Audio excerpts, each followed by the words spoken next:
কিভাবে চলবে সেগুলো আমাদের সভাপতি সাহেব বক্তব্য দেবেন। যারা কিভাবে বিদ্যাপতিকে দলীয়করণ করা হয়েছে সব কিছুতে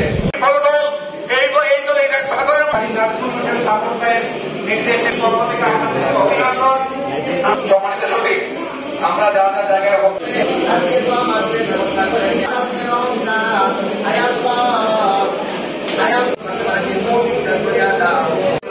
যেন দেশে আবার ফিরে আসতে পারে। তুমি আমার বন্ধু হুসেন সহ সবাই সলিমগঞ্জে বরিকান্তি অনেক বোকা মানে গত 16 বছর এইভাবে বিদ্যাপতিকে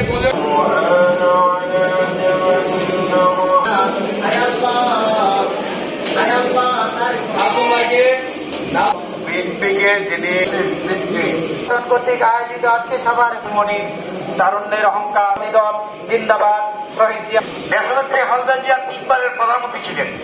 আপনারা দেখেছেন এই হায়না সরকার, আওয়ামী লীগ সরকার ওনার বাড়িটা ভেঙে ফেলেছে, বন্ধুদের ঘুরে দিয়েছে। তারপরে উনি হার মানেন নাই। ওনাকে বলা হয়েছে জেলে নিয়ে যে আপনি বিদেশ চলে যান। না, আমি দেশ ছেড়ে চলে যাবো না। উনি যাই নাই। ওনাকে চিকিৎসার জন্য শেষ আল্লাহ তাআলা ওনাকে সুস্থ রেখেছেন। ওনাকে বিদেশি চিকিৎসার জন্য দেয় নাই। কিন্তু এরপরে এই দেশের মানুষের জন্য, এই 18 কোটি মানুষের জন্য উনি করে আছেন।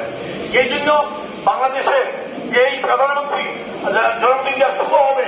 এই জন্য মানুষ আমাদের দলের তারা চিন্তা করছে দেশমন্ত্রী খালেদা জিয়া যদি আজকে জন্ম নেওয়াতেই আজকে 18 কোটি মানুষের পাশে দাঁড়িয়ে আছেন। এই জন্য আজকে ওনার জন্মদিনটা আমাদের অত্যন্ত গুরুত্বপূর্ণ।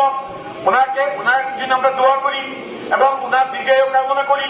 উনি সুস্থ হয়ে এদেশের মানুষকে ভালোবেসে এদেশের মানুষকে মাটির মানুষের সবাইকে যেমন খুশি রাখতে